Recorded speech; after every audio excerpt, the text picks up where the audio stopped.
और अब की बार दिल्ली में कौन बनेगा मुख्यमंत्री? अब इस सवाल के जवाब का इंतजार है। इसी बीच सरकार बनने के बाद सबसे पहले एजेंडे में क्या होगा, इस बारे में चर्चा जरूर शुरू हो गई है। देखिए,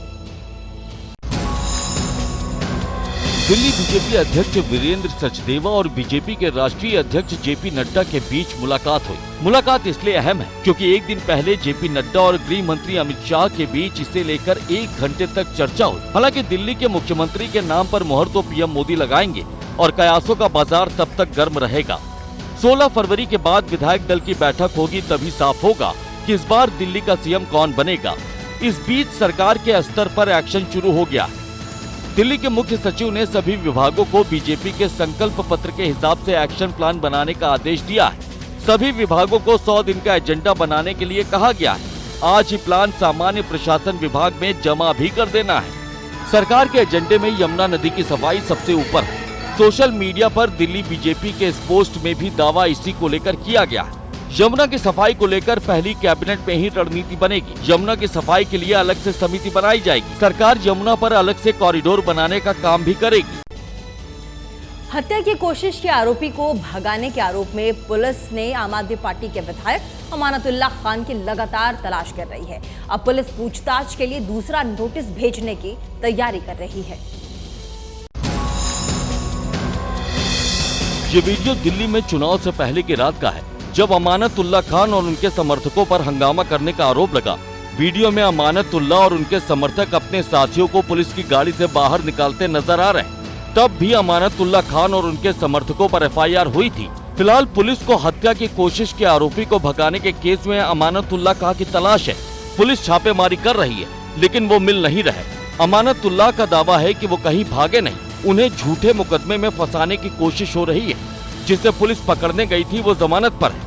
जिस आरोपी के नाम पर वो ये सारा कुछ कर रही है पुलिस, वो आरोपी बेल पे है। विधायक अमानतुल्लाह खान आपराधिक चरित्र के आदमी हैं। पहले भी उन पर कई मुकदमे चल रहे हैं, जहां बार बार वो कानून के साथ खेलने की कोशिश करते हैं। विवाद के बीच जिस शावेज खान को बचाने का आरोप अमानतुल्लाह खान पर लग रहा है, उसने भी वीडियो जारी कर खुद को बेकसूर बताया है। सवाल ये है कि अगर अमानतुल्लाह खान भागे नहीं तो फिर पुलिस को मिल क्यों नहीं रहे, गायब क्यों हो गए? और जम्मू के अखनूर में आईईडी ब्लास्ट में शहीद कैप्टन कमरजीत सिंह बख्शी को आज आखिरी विदाई दी गई है। इस ब्लास्ट में शहीद नायक मुकेश सिंह मनहास का कल अंतिम संस्कार कर दिया गया। कैप्टन करमजीत सिंह बख्शी का पार्थिव शरीर कल शाम जब रांची पहुंचा तो सभी की आंखें नम थी। एयरपोर्ट पर झारखंड के राज्यपाल संतोष गंगवार ने उन्हें श्रद्धांजलि दी। एयरपोर्ट पर कैप्टन का परिवार भी मौजूद था। कैप्टन करमजीत की उम्र सिर्फ 28 साल थी। 5 अप्रैल को ही उनकी शादी होने वाली थी। घर में तैयारियां चल रही थी, तभी इकलौते बेटे की शहादत की खबर आई। आज हजारीबाग में उनका अंतिम संस्कार किया जाएगा। अखनूर में नियंत्रण रेखा के पास कैप्टन के साथ नायक मुकेश सिंह मनहास भी शहीद हो गए थे। जम्मू के सांभा जिले में कल उनका अंतिम संस्कार कर दिया गया। मंगलवार को जब शहादत की खबर आई तो नायक मुकेश के घर में उनकी शादी की तैयारी चल रही थी। वो छुट्टी पर थे और 28 जनवरी को ही घर से वापस ड्यूटी पर गए थे। शादी से पहले घर में पूजा पाठ और लंगर चल रहा था। रिश्तेदार आए हुए थे, तभी ये मनहूस खबर आई। देश के लिए अपनी जान कुर्बान करने वाले वीर सपूतों पर गर्व है। और माघी पूर्णिमा पर आस्था का ऐसा सैलाब उमड़ा कि सारे रिकॉर्ड ध्वस्त हो गए। जहां आम और खास हर कोई महाकुंभ के रंग में रंगता हुआ नजर आया। देखिए, महाकुंभ में माघी पूर्णिमा पर 2 करोड़ श्रद्धालुओं ने आस्था की डुबकी लगाई। संगम तट पर एक बार फिर श्रद्धालुओं का हुजूम उमड़ता दिखा।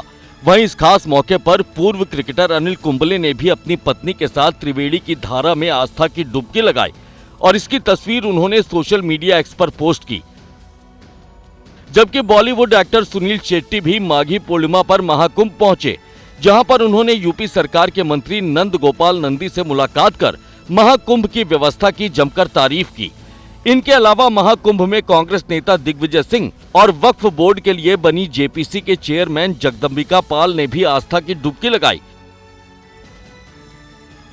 साथ ही माघ पूर्णिमा पर की गई पुष्प वर्षा से भक्तों की खुशी का ठिकाना नहीं रहा।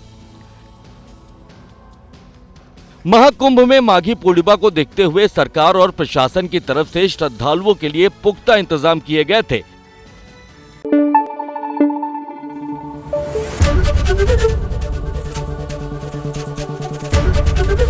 एबीपी न्यूज आपको रखे आगे।